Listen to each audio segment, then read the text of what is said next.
So they put Joseph in a coffin, and that same word is then used to describe what they put the covenant in for the Ark of the Covenant. So it's a coffin, right?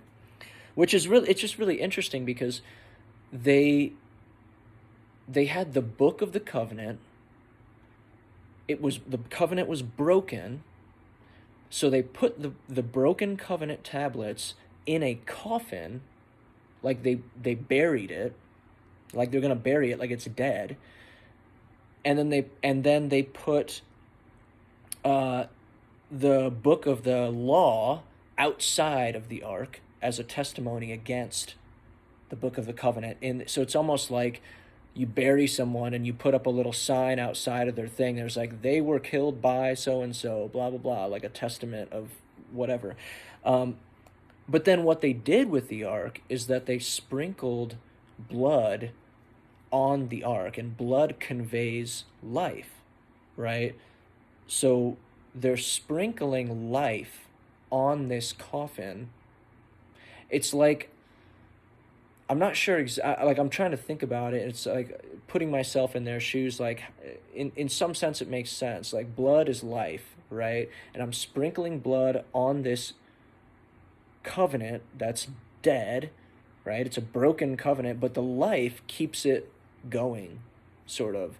You're like keeping it going. So it's like the old covenant, almost right off the bat, was sort of like on life support, right? And then this kind of gets you thinking, and I got this from I'll have to remember his name. Once I remember his name, I'll tag him in the video. But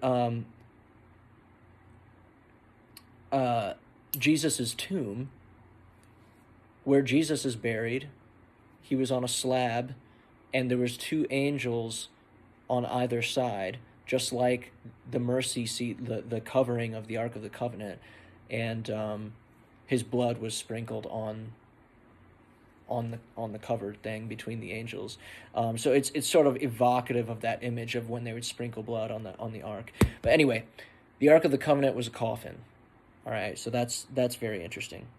And likewise, Noah's Ark is very much related to that. And you could kind of think of, this is sort of a rabbit trail, but you could kind of think of that ark as a coffin as well, where it's like, then you're thinking, how was Noah saved? Noah was saved by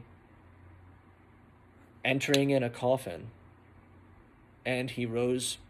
It was almost like they willingly went in a coffin, and they survived because they were in that coffin, because they died. If you die before you die, you won't die, kind of thing.